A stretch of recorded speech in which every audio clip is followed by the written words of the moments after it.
Saya menerima banyak ancaman terhadap saya dan keluarga. Ancaman merogol, membunuh, ancaman pukul dan bermacam lagi.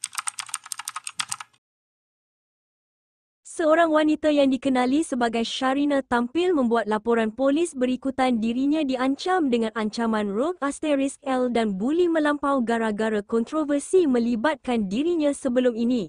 Terdahulu, Sharina dilaporkan telah memfitnah pelakon Aaron Aziz berkenaan isu di Palestin di mana video lamanya telah disunting dan memperlihatkan pelakon itu seolah-olah mempersoalkan keperluan sukarelawan yang menyertai gerakan global Sumut Flotilla sebelum ini. Assalamualaikum semua, saya dah buat police report atas kes yang viral terhadap diri saya baru-baru ni. Saya menerima banyak ancaman terhadap saya dan keluarga.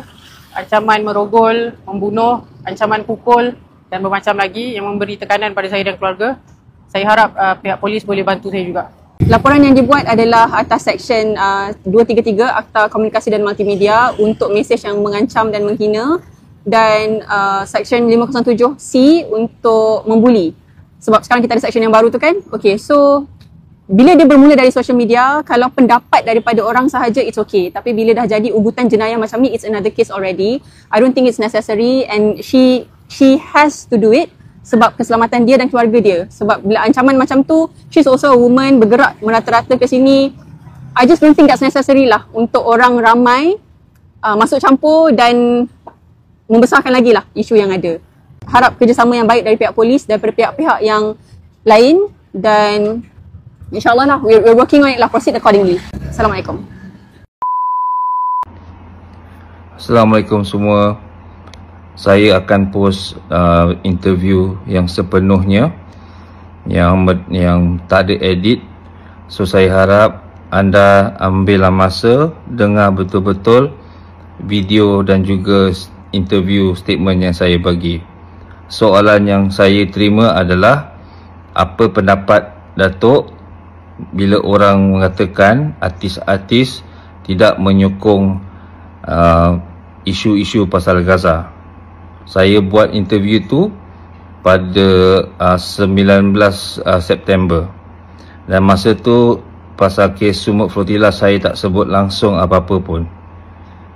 So please watch the video and fahamkan betul-betul what I said, apa yang saya cakap. Terima kasih.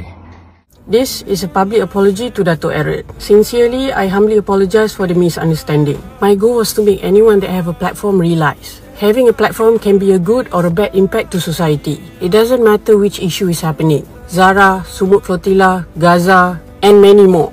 As much as I want to help break silence for Gaza and Sumut Flotilla, I feel that it has done more bad than good. So for that, I'm very sorry. I hope to contribute as best as I can, as I possibly could, for the ones that are being shoot through social media and for the ones that are not. Again guys, let's do everything we can, even as small as reposting, about Gaza and Sumut Flotilla. Abang Aaron, I'm very sorry. It wasn't my intention untuk jatuh fitnah. Hopefully you can forgive me. And hi, my name is Sharina Richie. I'm a citizen of Malaysia.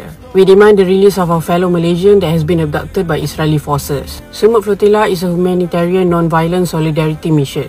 They are done in peace and in compliance with international laws. Free Palestine, stand for Sumut.